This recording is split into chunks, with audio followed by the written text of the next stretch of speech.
Good morning, students.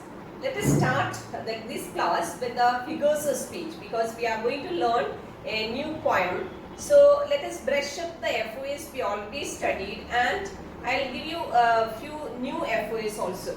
The first one is alliteration. What is alliteration? When in the beginning of the line, any consonant sound or consonant letter is repeatedly used, then it is called alliteration. What is assonance? Assonance means any vowel sound or vowel letter is repeatedly used more than once, then it is called assonance. These things we already learned in the 10th standard and 9th standard. Next one is personification. This also you learn. That is non-living objects are given the human quality, then it is called personification. Like if I say the mountains are clapping their hands or the sun is peeping through the window, there we can say they don't have these human qualities. We are given the human qualities to them. That means that is personification. Next is metaphor. What is metaphor? Indirect comparison. Like if I say Akash is the lion of the class. Akash is the lion of the class. That means Akash is like a lion in the class. So I am comparing Akash to a lion indirectly. That is called metaphor. So next one is simile. What is simile? Simile is direct comparison. What is direct comparison? Deepa is dancing like a peacock. So I use the word like. When you compare a thing or a person to the another one using the word like or as or so as, then the FOS is called simile. Clear?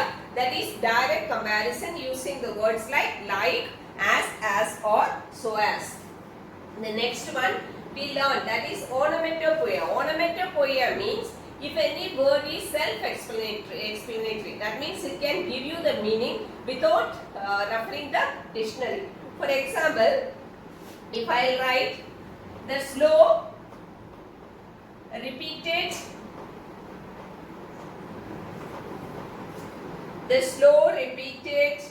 tap. The slow repeated tap. See the word tap? Tapping sound, isn't it? You all know it. Without referring the book itself, you can make out the meaning of the word.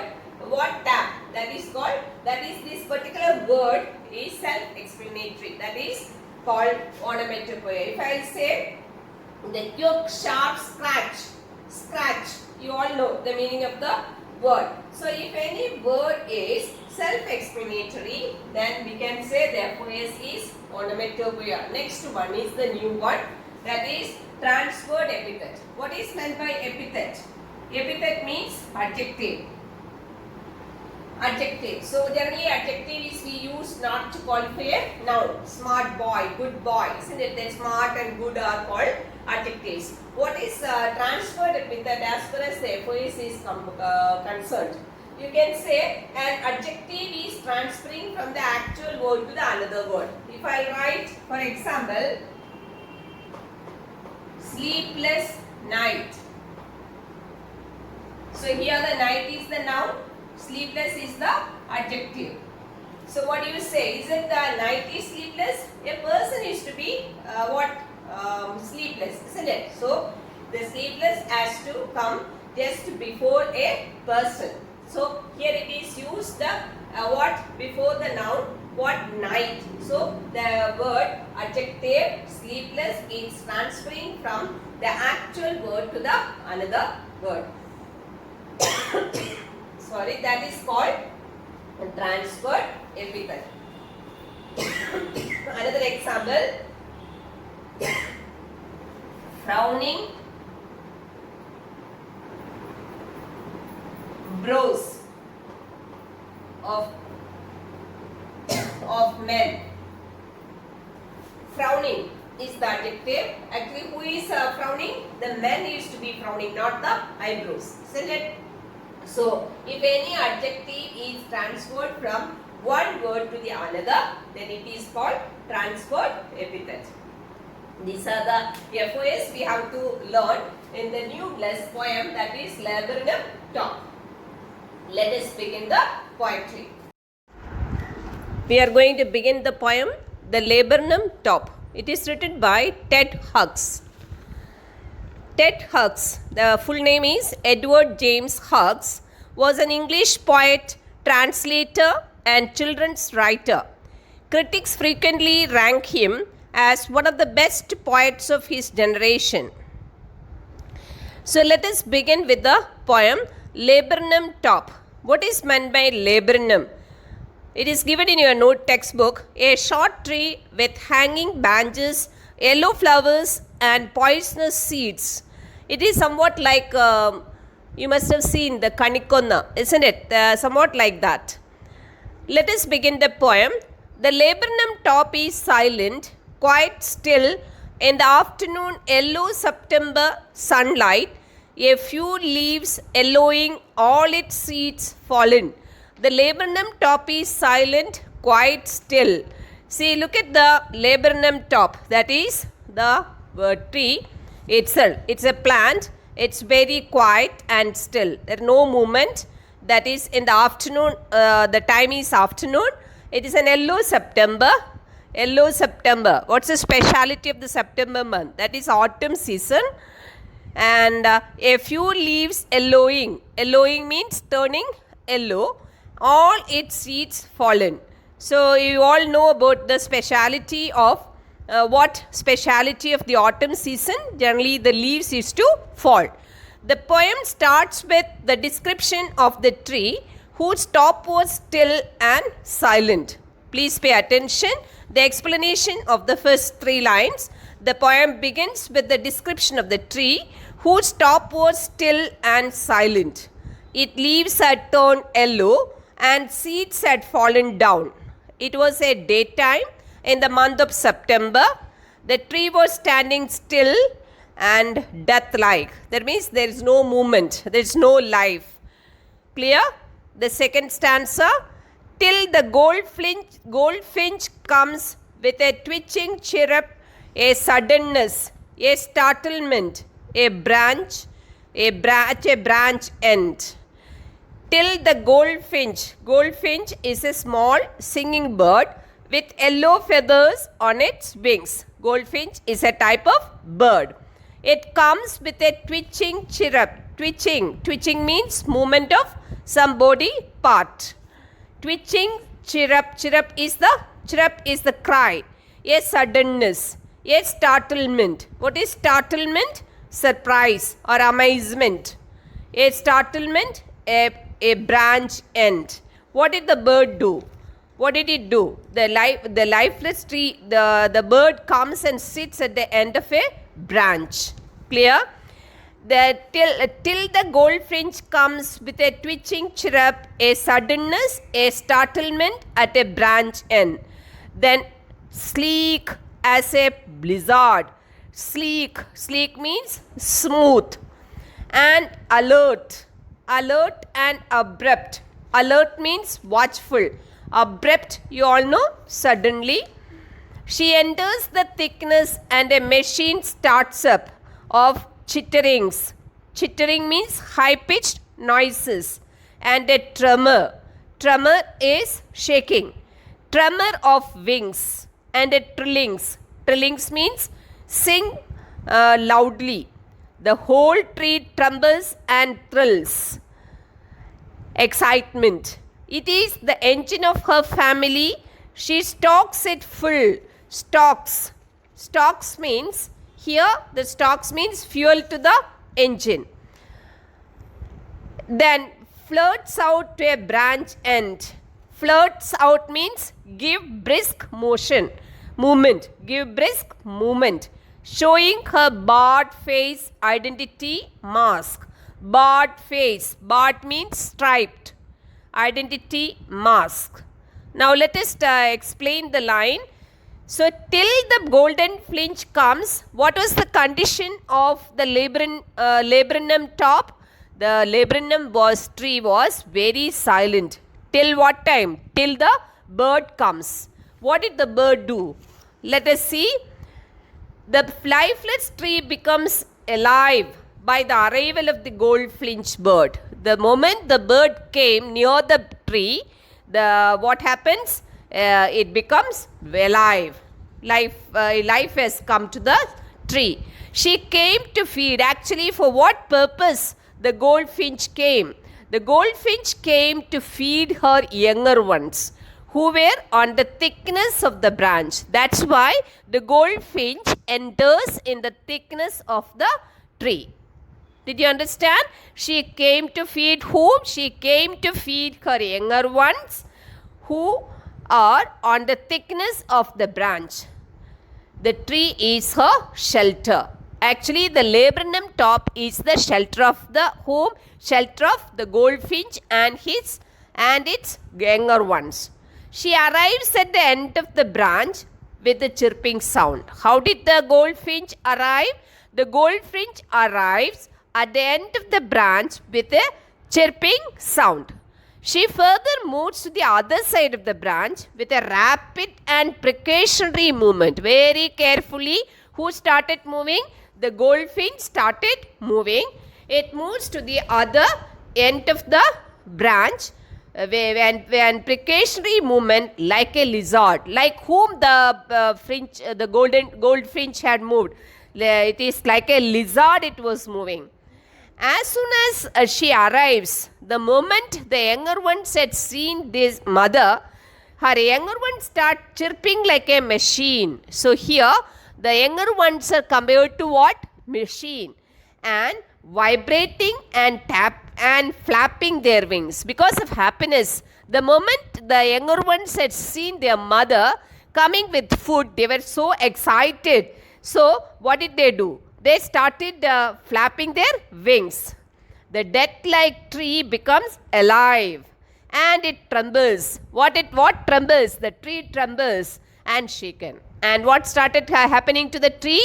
The life started coming back to the tree. I'll repeat, till the goldfinch comes, what was the condition of the tree? The tree was very silent and there was no life at all. But the moment the goldfinch arrives with a twitching chirrup, with a sharp cry and suddenness and surprisingly, it goes to the end of a branch of this tree. Then like a lizard and very watchfully and very abruptly, the bird enters the thickness. And a machine starts up. Who started making noise after seeing this bird? The younger one started making noise of chitterings. They started making high-pitched noises and a tremor. And they started flapping their wings, tremor of wings. That means flapping of their wings. And trillings. They started singing very loudly. The whole tree trembles and trills. The whole tree was very excited. The tree started shaking. It is the engine of her family. Who is the engine here? That bird is the engine of her family. That is, the goldfinch is the engine of her family. She stalks it full, then flirts out to the branch end. What did the bird do? It feeds the younger ones. And then it comes out of the branch end, showing her barred face identity mask. What happened? So it can be identified by the stripes on its face that look like a mask. The little bird comes out of the leafy cover and it can be identified by what? By the stripes of its face that look like a mask. The bird gives out what type of noises? The whistling chirrup. Just see, and here you can make out the bird comes out of the branch end. Her barred face identity mask. It is barred means striped. Then with eerie, delicate whistle chirrup whisperings, she launches away towards the infinite. Then with eerie means, eerie is, here it means weird. Delicate whistle chirrup whisperings. She launches away. Launches away means flies away towards the infinite. Here infinite means sky. And the laburnum subsides to empty. Subsides means settles or becomes silent. The moment the bird moving away from the tree means the tree becomes very silent. After feeding the younger ones, the bird flies to the other side of the branch. Her dark colored face with yellow body was barely visible as she banished the yellow leaves. She flew away in the sky, leaving the tree death-like again. The moment that the bird had flew away, what happened to the laburnum top? It became again death-like. Means there was no life. It became very silent. Now I hope you understood. Now all of you have to write the summary of this poem in your notebook. If you have any doubts, you can contact me. Before closing the class, let us discuss the poetic devices used in this poem. The first one is alliteration. I don't have to tell you, most of you all studied the FOA salutation. Still, this is the first lesson I am teaching. The first line you see, the laburnum top is silent, quite still. There, the consonant sound S is repeatedly used, so the FOS is alliteration. In the second line, in the afternoon, yellow September sunlight. Yellow September sunlight. S is repeatedly used, so it is again what? Alliteration. A few leaves yellowing, all its seeds fallen. There, A is repeated, so it is vowel sound is repeated, so it is which FOS? Assonance. Next, till the golden finch comes, you must have seen there with a twitching chirp. There again C is repeatedly used, so it is again what? Alliteration. A suddenness, A startlement at a branch end. There A is repeatedly used, S is repeatedly used, so assonance and alliteration. Then sleek as a lizard. There it is simile, because whose movement is compared to a lizard? The golden finch movement is compared to a lizard, so it is simile. Next, here again it is compared to engine, that is an indirect comparison, so there it is a metaphor, and the younger ones are compared to the machine. So here it is a machine of chit. You must have seen, there it is again metaphor. A machine starts of chitterings. There it is metaphor. Then the next line, I hope you all know how to mark alliteration and assonance. Now let us see the main ones. The whole tree trembles and thrills. You must have seen the whole tree trembles. There it is personification. The tree cannot do trembling and all. The whole tree trembles and thrills. There it is personified. What is personified? The tree is personified. The tree is given the human quality of trembling. So here it is personification. The same line, the T is repeatedly used. So you can say that there it is what also? Alliteration also. Of chitterings and a tremor of wings. There again and trillings. There again alliteration is also there. Assonance is also there. Next you see the transferred epithet. Here showing her barred face identity mask. Barred face. The face is not striped. Here the mask is striped. So you must have seen what is it? The mask, because the bird is identified by the stripes on his face that look like a mask. So the barred is the adjective. It is shifted from the mask. The barred mask we can say, not before the noun face. So the adjective is transferred. That line, which FOS is used? Transferred epithet is used. Next line, then with a delicate whistle chirrup whispering. There it is, again alliteration. She launches away towards the infinite. There she launches away towards the infinite. There T is repeatedly used, so it is again alliteration. I hope you understood this poem. If you have any doubts, you can contact me. Thank you.